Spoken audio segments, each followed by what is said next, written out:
Hi, I'm John with Lake Tahoe Tai Chi, and in today's video for Tai Chi basics and Tai Chi for beginners, we will be going over the bow stance. Okay, bow stance is a very common stance, just like the Wu Chi and square horse stance. I say the only difference is it's more in a forward position than anything else, but it also is in I would say a relationship with the Wu Chi stance. They definitely transition either into each other or out from one another, but the bow stance is a very common stance, and so that's what we're gonna go over today. All right, so here we go in our Wu Chi stance. Bow stance can be done in a very short stance, just like a Wu Chi, or a very wide stance. So if I'm here, you can't really tell, just this is a bow stance, okay? All right, it's just a transfer of weight, sinking into the front leg, and then rotating your torso, all right, your dantian. All right, so this is your hard bow. Doesn't look like a lot, okay? So let's open up the stance a little bit more so you can see in depth. So in another video, I explained a motion, which is rolling palms forward, which is this motion here, and then we do it to the side, and then you end up in the bow stance, okay, which is this, okay? So the bow stance is basically a center shift, and you are shifting your center forward, and then the weight distribution is basically like 60-40. The knees are still bent, okay, both of them, but not going past the toes, all right?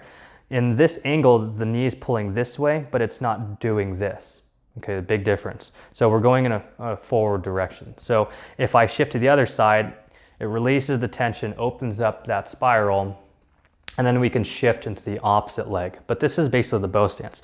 Now in a bow stance, you have the option of keeping the knee bent or locking it out. Okay, it really just depends on, I would say, the movement in general, and also if you're trying to work a little bit more with depth and length for building leg muscles, right? Or you're extending a very far distance for a certain technique within that form. Okay, but the bow stance can be here with the knees bent, both, okay? Or it can be locked out, all right? But same thing, you're still nice and relaxed, all right? From a forward position, it would look like this, okay? So the base can be wide like this here.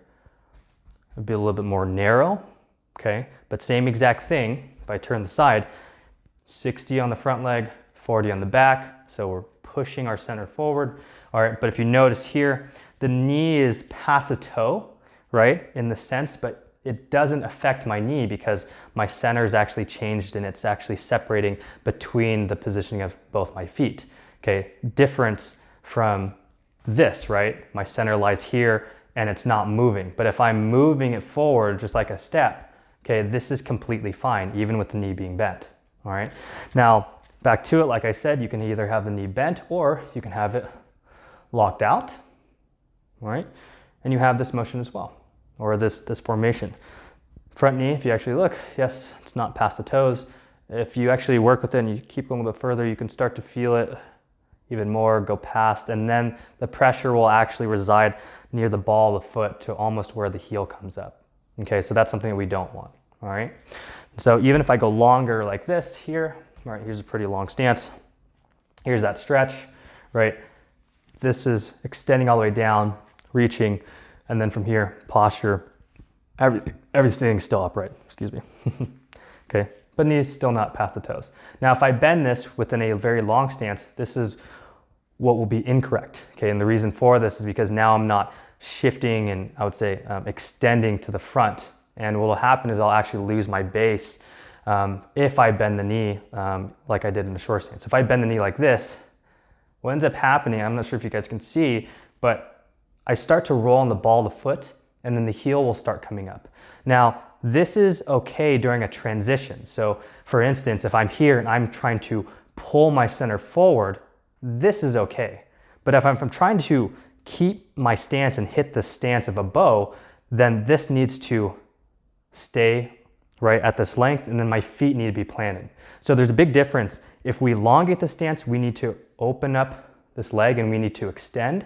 But if we have a short bow, right, and I'm just here, then I could still just do this. And this is completely fine as well, okay? What's so unique about that is it helps you understand the weight shift, but then you can still progressively go wider and wider. Just like the Wu Chi in my last video, we can start here, but we can go wider. It's the same thing with the bow. So if I step straight forward, here's our bow, right? Then I can go longer, longer, and then I can just see how far I can go while still maintaining my knee being bent. And then if I go a little bit wider, right, a little bit longer, then I notice that, well, this has to lock out to maintain this base to make sure that I'm still grounded, all right? So that's the bow stance as far as what the knee is doing and bending, all right? So that's like in a forward stance. And that happens a lot during transitions where you're going forward, back, side to side. Well, it's kind of all over the place, all right? But it's nice to identify it within your form. But that is the bow stance, all right? Now, a couple things with the bow stance is, number one, each student, their flexibility level is a little bit different.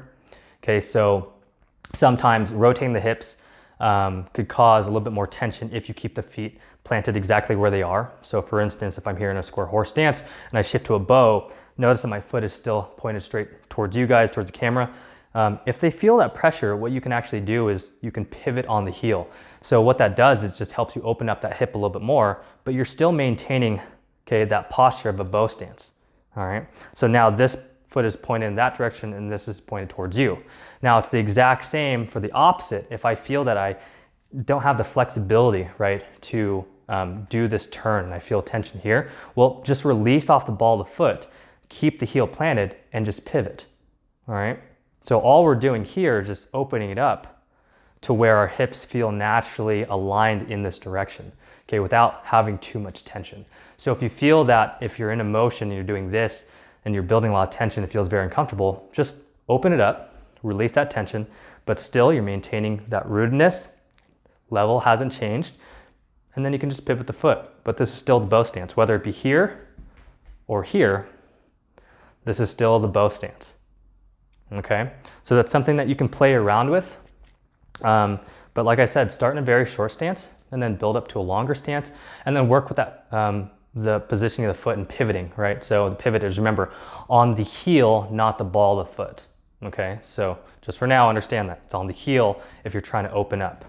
Okay, and just this, all right? Make sure you're not releasing tension and landing, okay, because this is uncontrolled method, right? We want to make sure we're keeping level, we still have that nice solid base, and then when we shift, okay, everything moves and flows together, but I'm not losing that connection to the ground, okay? So that's something you guys can do and practice at home for the bow stance.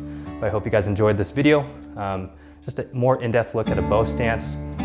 You're gonna see it all over your forms, but like I said, it's something that you can practice at home.